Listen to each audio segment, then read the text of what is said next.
Meu querido irmão, minha querida irmã, Paz de Jesus, amor de Maria, esteja em vossos corações, da qual foste chamados a ser um povo santo no Senhor.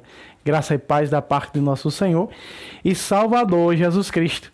Salve Maria Imaculada, sempre virgem. Estamos aqui para mais um vídeo de catequese bíblica pelas Sagradas Escrituras. Meu querido irmão, há um debate hoje muito grande, até mesmo por católicos se combatendo, ou seja, travada essa batalha.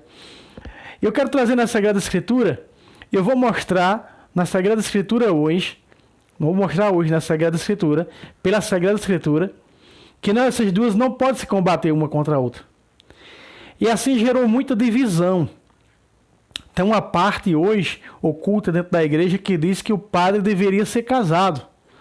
Quando surge algum caso de pedofilia que envolve algum padre, né? Esses escândalos que houve aí tempos passados nos Estados Unidos, de um bispo, as pessoas sugeriram isso, o padre deveria ser casado, para que não viesse a acontecer essas coisas. Meu querido irmão, eu quero dizer algo verdadeiro para você.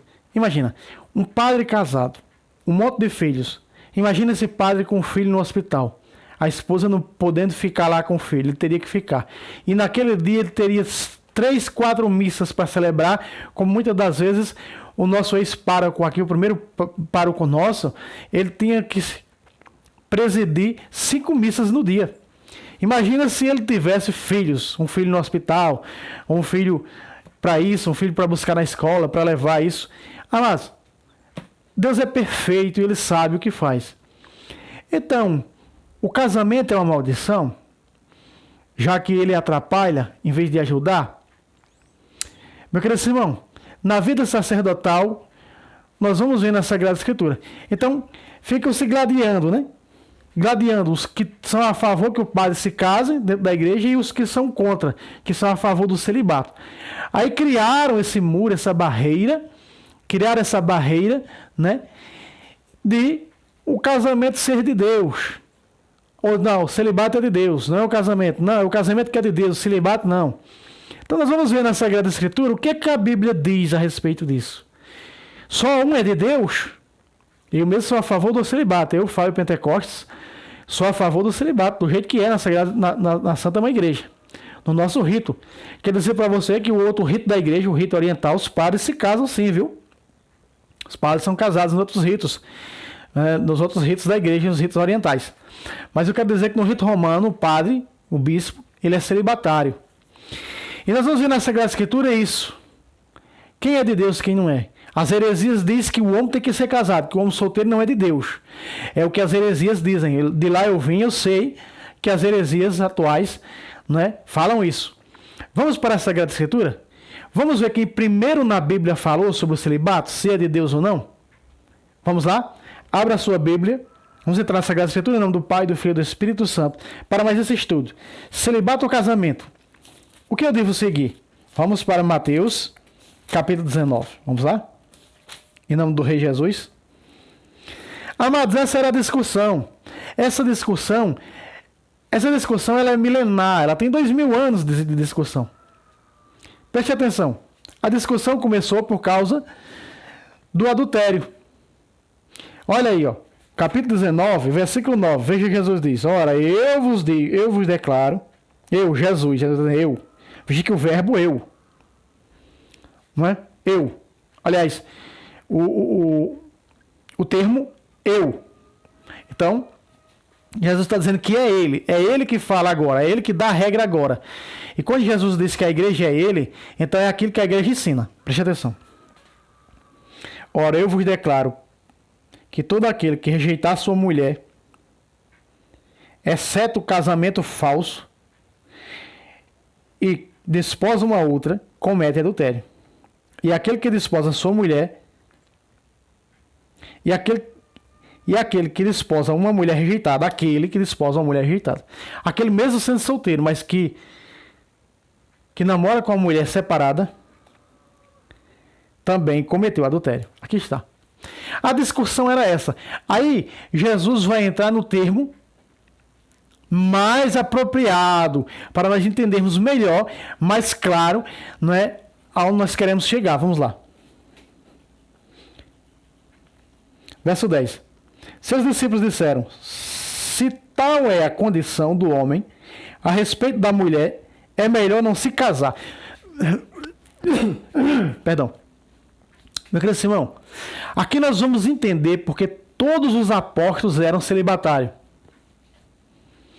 Não consta na Sagrada Escritura, nem na tradição, que os apóstolos levaram esposas e filhos. Ah, irmão, mas eu vou pegar Paulo dizendo, será que eu e Barnabé não temos direito de levar uma esposa cristã? É adulteração da Bíblia. É adulteração do texto. Texto fora do contexto é pretexto para mentir. Isso foi deturpado pelas heresias atuais. Foi deturpado. Não é esse o sentido bíblico, não. Será que eu e Barnabé não temos direito que mulheres piedosas nos sigam, nos ajudando nos afazeres como os outros apóstolos? Aí nós vemos que era mulher quem? Nós vamos ver essas mulheres na carta a Timóteo que eram viúvas. Hoje nós conhecemos como as freiras. Então eram essas mulheres que levavam, essas mulheres não eram esposas, eram viúvas. Não eram esposas dos apóstolos. A Bíblia diz que Jesus curou a sogra de Pedro. Mas nenhuma viagem de Pedro, apostólica, mostra que a mulher dele estava com ele ou algum filho. Certamente ele era viúvo. E depois que ele ficou viúvo, ele assumiu o celibato. Os outros apóstolos, todos eles eram celibatários, ou seja, eram solteiros, não se casaram. Porque eles mesmos disseram aqui, se essa é a condição do homem, preste atenção, verso 10. Se essa é a condição do homem a respeito da mulher, é melhor não se casar. Por isso não se casaram. Aí Jesus vai dizer o que para eles? Não, meus filhos, não, meus discípulos, não, minha igreja, tem que se casar. Será que é isso que Jesus vai dizer? Preste atenção na resposta de Jesus. Respondeu Jesus: nem todos são capazes de compreender o sentido dessa palavra. Pacata, aqui está. Nem todos, olha só, nem todos, só a minha igreja. Jesus disse o que, meu querido irmão? Jesus disse o seguinte aqui: nem todos são capazes de entender o sentido verdadeiro do celibato. Aqui está. Nem todos são capazes de entender como vocês estão entendendo. Os apóstolos aqui estavam rejeitando as mulheres porque não prestam o casamento? Não. Como ensina as heresias atuais? Não, mas não, o dedo. Não. Os apóstolos estão aqui assumindo o celibato. Preste atenção os versículos a seguir. Nem todos são capazes de compreender o sentido dessa palavra, mas somente aqueles que foi dado. Pacata, a minha igreja. O celibato só foi dado para quem? Para a igreja verdadeira, fundada por nosso Senhor e Salvador Jesus Cristo. Mais uma prova verídica que a igreja católica é a igreja de Cristo, porque é a igreja celibatária. Quando nós olhamos para o Apocalipse capítulo 14, verso 4, nós vamos ver os 144 mil virgens. Ou seja, os 144 mil celibatários, que diz aonde o cordeiro vai, eles vão com o cordeiro. Os santos. Veja que os santos são celibatários. Ah, irmão, você quer dizer que quem é casado não pode ser santo? Não, tem casais santos na igreja, reconhecido, canonizado pela igreja. Mas eu estou mostrando aqui para você que o celibato ele nunca pode ser destruído na igreja. Porque ele é dom de Deus. Vamos ver quando Jesus diz? Vamos lá. Versículo 12. Porque há eunucos que já são desde o ventre de sua mãe. Aqui está, Jesus diz que há eunucos que já o é desde o ventre de sua mãe. Esse é o primeiro tipo de eunuco. Mas sabia que esses eunucos eles foram expulsos na época do templo do Senhor, mas depois o Senhor fala para Isaías receber eles de volta. Veja que o primeiro a ser batizado no capítulo ali onde nós vemos a ação da igreja, da fé da igreja, o eunuco ele é batizado pelo diácono Filipe no capítulo 8 de Atos dos Apóstolos, né? O eunuco da rainha Candace, ministro da rainha Candace. Ele era eunuco. Veja aí o eunuco sendo recebido, né? O eunuco sendo recebido, já desde o ventre de sua mãe. O segundo tipo de eunuco é o que há muitos Há muitos hoje, né? Os homossexuais mudam de sexo. Veja, Jesus fala: há eunucos tornados tais pelas mãos dos homens, pelos médicos, né? Homem que quer ser mulher e tira as partes íntimas, opera para tirar as partes íntimas. Não é assim, ele fala esse tipo de eunucos. Veja que Jesus já falava do homossexualismo. E agora vem o terceiro tipo de eunuco, que é o celibato na igreja. Vamos lá. E há eunucos que se fizeram eunucos por amor ao reino de Deus. Quem puder compreender, compreenda. Isto é um dom. A Bíblia da Mensagem de Deus diz que isto é um dom. Aqui está o celibato. Jesus falando do celibato. Quem tiver altura, que compreenda o dom e receba o dom do celibato. O celibato é um dom, não é dogma. Repito, não é dogma o celibato. Mas ele é um dom. Porque a própria Sagrada Escritura diz que ele é um dom. Então, se o celibato é um dom, é porque é dom. E aí as pessoas não compreendem o celibato da igreja, não compreendem o celibato porque o padre é celibatário, porque o bispo, o papa. Aí acusam, deveria ser casado quando surge algum caso de pedofilia. Não pode jamais um padre ser casado. Porque atrapalha a missão dele. Então Jesus disse que aqui há 3 tipos de celibatário. O que nasce... 3 tipos de eunuco. O que nasce desde o ventre de sua mãe, o que é tornado tais pelas mãos dos homens, né? O homossexualismo. E eu não estou dizendo aqui que o homossexualismo é celibatário, não é. Mas Jesus, a própria igreja diz que mesmo tendo a tendência ao homossexualismo, se aquela pessoa viver a castidade, a santidade, o Santo Catecismo diz isso, não dando essas práticas sodomitas, essa pessoa pode ser salva. Sim. Porque não é a tendência que condena, é os atos que condenam. Os atos é que condena. Veja que Jesus disse, quando fecha o livro do Apocalipse, encerra o livro do Apocalipse, Jesus disse: eis que vem em breve, trago comigo para dar a cada um conforme as suas obras. São as obras que salvam e que condenam. As obras dos santos levaram eles aos altares. Sabemos disso. Olha, e Paulo entendeu bem, como a igreja entende, que ele em 1 Coríntios 7 vai falar a respeito do celibato. Preste atenção. No capítulo 7, versículo 7, olha o que diz o apóstolo São Paulo.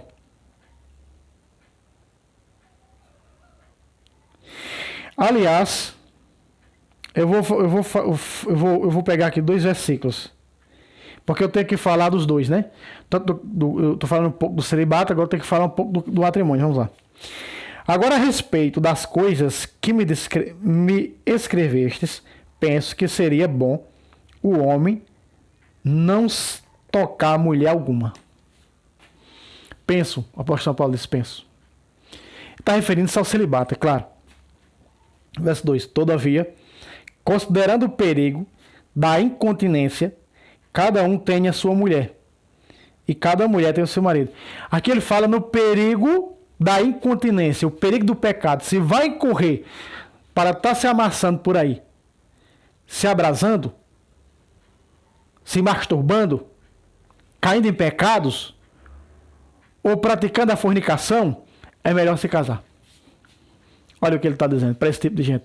Esse tipo de gente que não consegue viver o celibato, não é consagrado na igreja, não consagrou sua virgindade a Cristo, como ele fala em 2 Coríntios capítulo 11, versículo 2. Eu vos consagrei, versículo 1 e 2. Eu vos consagrei a Cristo como virgem pura. Está falando do celibato da igreja. Então é melhor se casar.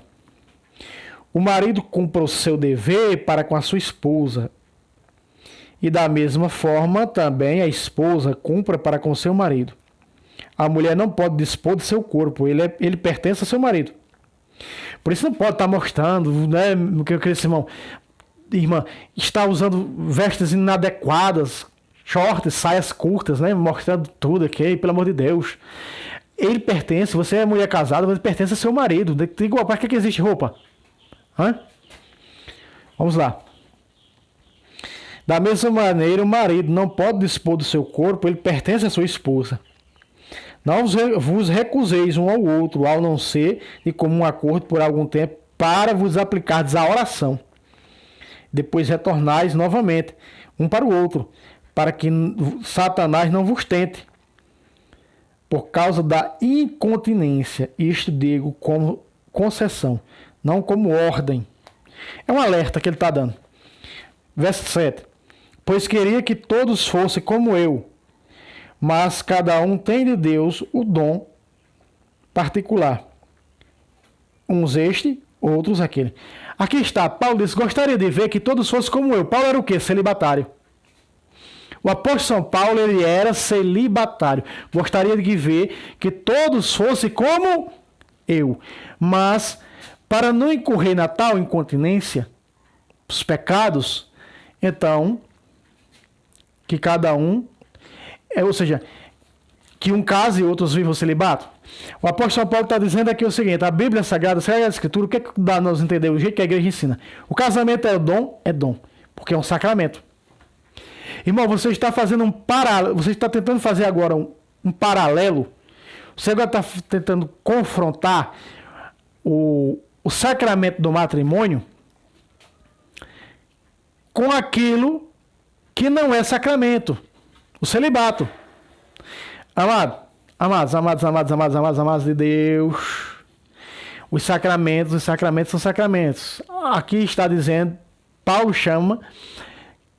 coloca no mesmo patamar, não sou eu que estou colocando.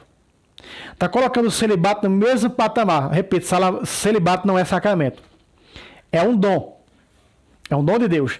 A própria Sagrada Escritura diz isso. Jesus falou em Mateus 19, se você pegar, você tem na sua casa, se você tem em suas mãos a tradução da Bíblia, a mensagem de Deus, Jesus vai dizer, nem todos são capazes de receber esse dom. O dom do quê? Do celibato. Quando ele fala dos eunucos ali. Então Jesus está dizendo que o celibato é um dom. O próprio Paulo disse aqui também que gostaria de ver todos como eu, mas cada um tem o seu dom. Olha só, está dizendo como eu, ele era celibatário, então ele disse que o celibato é um dom de Deus. Não é? Aí o 8. Aos solteiros e às viúvas digo que lhes é bom se permanecerem assim como eu. Pácata, aqui está no versículo 8. Como eu. Aos solteiros e às viúvas digo, olha aqui está. Melhor para vocês é viver assim como eu, solteiros. Falando do celibato. Então nós não podemos, as heresias é piamente contra o celibato. Mas nós não, nós entendemos porque conhecemos a doutrina da igreja e conhecemos as Sagradas Escrituras. E louvado seja Deus por isso. Preste atenção. No verso 9 ele diz de novo. Mas se não podem guardar a continência, case-se. É melhor casar-se do que abrasar-se. Aqui está. Mas se não pode viver a castidade, é melhor se casar. Ele está dizendo isso para quem já foi casado? Não. Amados, os casados que são separados, que de alguma maneira não tiveram jeito de salvar o seu casamento, tem que viver o celibato, amado. Se quiser entrar no reino. É a Sagrada Escritura que diz isso. Porque, eu vou pegar isso aqui, eu vou entender do modo protestante que o protestante ensina. Não, o homem separado que já foi casado na igreja, tem que se casar de novo para não viver, não cair em incontinência. Aí é que ele vai cair em incontinência, porque ele vai estar em adultério. Olha o perigo. Olha a armadilha do inimigo. Vai estar em adultério. Veja, esse casamento aqui, que Paulo diz é melhor se casasse do que viver se abrasando por aí, em lascívias, em orgias, em tudo que traz o pecado do corpo, né? As cobiças, masturbações, eu já trouxe aqui nesse canal, né? Fornicação. Então, se são solteiros, é melhor se casar em vez de viver nesse tipo de desregramento, não é? Agora, o homem que já foi casado, não, tem que viver, tem que assumir a castidade, tem que assumir o celibato. A não ser que alguma coisa comprove no tribunal eclesiástico por a causa do que você foi talvez obrigado a casar com aquela mulher, ou a mulher obrigada a casar com aquele homem, não é? Aí o tribunal eclesiástico vai averiguar para dizer que teu casamento não foi válido. Presta atenção. É melhor se casar. Se esse casamento, ele é no Senhor. No versículo 39, olha o que Paulo diz no versículo 39. A mulher está casada com o marido, enquanto ele vive. Mas se ele morrer, ela fica livre e poderá casar-se de novo com quem quiser, contanto que seja no Senhor. Pácata. O casamento civil não é no Senhor, é nos homens. O casamento no Senhor é na igreja. Esse é o casamento no Senhor. Então, tanto que seja no Senhor. Você acredita que os protestantes estão tirando esse termo, casamento no Senhor? Eles são perigosos. Estão tirando o termo casamento no Senhor para colocar outra coisa no lugar. Não é? Porque com a pregação da igreja, né, com o surgimento da renovação carismática, a Bíblia vem de novo hoje para a mão das pessoas. As pessoas estão se abrindo, apologetas, tudo. E louvado seja Deus por isso. E estão pregando, estão vendo a verdade. Então eles estão adulterando as Bíblias deles. Em várias Bíblias protestantes já foi excluído o termo casamento no Senhor. Já foi mudado. Se você vê a linguagem, se eu não me engano aqui, a linguagem de hoje protestante, ela já foi completamente adulterada, contanto que seja no Senhor. Mudou esse termo, contanto que seja no Senhor, para, no entanto, que case com a cristã. Olha a mudança, o casamento no Senhor para casar com a cristã. Veja que mudança, que adulteração pesada, né, desse termo. Preste atenção. Paulo diz aos casados, continua no verso 10. Aos casados mando, não eu, mas o Senhor. É regra do Senhor, então é regra da igreja. Vamos lá. Verso 11. Se ela estiver aos casados,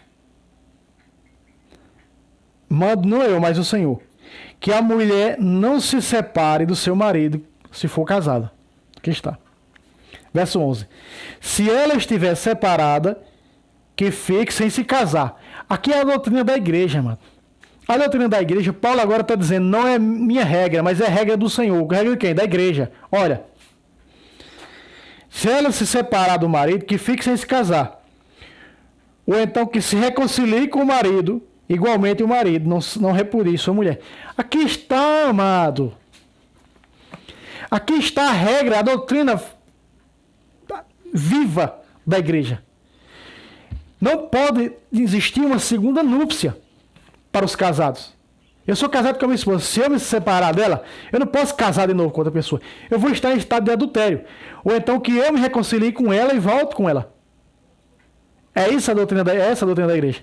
Aí Paulo vai dar as regras do tribunal eclesiástico no versículo 12. Ó. Aos outros. Esses outros é os que não são cristãos. Os que vivem segundo o paganismo desse mundo. Olha. É cristão, diz que é cristão, diz que é católico, mas vive, só botou o pé na igreja para casar. Aos outros digo eu e não o Senhor. Aí já não é regra da igreja. Ó. Seu irmão casou com uma mulher pagã sem fé, e esta consiste em morar com ele, não a repudie.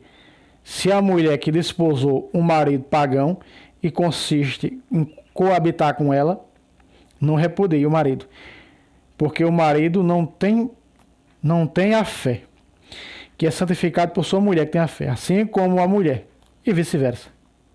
Né? Mas se a parte pagã quiser se separar, que se separe. Em tal caso, o irmão nem a irmã estão ligados. Deus os chamou a viver em paz. Aqui ele vai falar do tribunal eclesiástico. Exatamente do tribunal eclesiástico. Veja. Vou dar um exemplo aqui.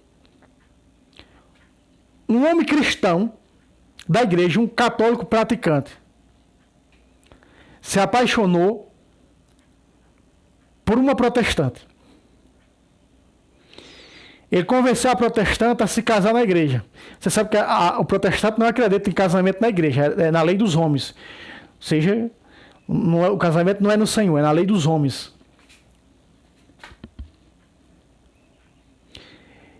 E o que é que acontece, amados? Acontece aqui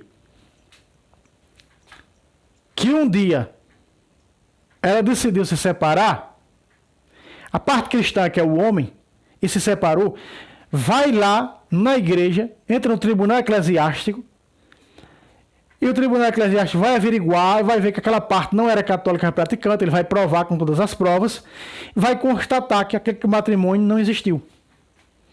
Outro exemplo claro é quando uma pessoa, por exemplo, um rapaz namora com uma moça, né, tem uma relação sexual ilícita, engravida ela. Aí o que é que acontece? Depois se separam. Aliás, ele é obrigado a casar com ela para sustentar o filho, a filha, que já está no seio daquela moça. Se depois ele entra no tribunal eclesiástico, amado, vai ser comprovado, presta atenção, vai ser comprovado que aquele casamento não foi válido. Existem muitas pessoas dando entrada no tribunal eclesiástico porque a igreja facilitou mais, né, essas questões de averiguar os casamentos que não existiram, os matrimônios que não existiram. Então, existem muitos motivos. Então, Paulo fala em um desses motivos. Paulo diz, um desses motivos para entrar no tribunal eclesiástico é que se a parte cristã se separou, não cristã se separou, o cristão vai lá no tribunal eclesiástico e ele vai estar livre. Aconteceu isso com Márcio Tandeskine da Canção Nova. Ele era casado com uma mulher de não sei quantos anos, nunca tiveram relação sexual. Então, se separou, entrou no tribunal eclesiástico, o tribunal eclesiástico disse, seu matrimônio não foi válido, porque não foi consumado pela relação sexual. E ele se separou e casou com outra pessoa. Então, existem muitos motivos, não é, para dar entrada no tribunal eclesiástico. E para nós encerrarmos, olha o que Paulo diz no versículo 32. Ó. Quisera ver-vos livres de toda preocupação. O solteiro cuida das coisas do Senhor, das coisas que são do Senhor, de como agradar o Senhor. O casado preocupa-se com as coisas do mundo, procurando agradar a sua esposa. A mesma diferença existe com a mulher solteira e a virgem. Aquela que não é casada cuida das coisas do Senhor, para ser santa no corpo e na alma. Pácata. Olha aqui. Aqui está dizendo que o celibatário é santo no corpo e na alma, porque pertence só ao Senhor. Mas a casada cuida das coisas do mundo, procurando agradar o seu marido. Aqui está. Ele faz esse paralelo. Não está colocando uma disputa. Só está dizendo que a igreja, ela assume o celibato, ela é celibatária. Jesus foi celibatário, os apóstolos foram celibatários, e a igreja é celibatária. Não foi o Papa quem pediu os padres casar, não. Viu? Ali quem pede o casamento são os protestantes, não são os católicos, não, viu? Olha os ensinamentos errados que estão ensinando aí.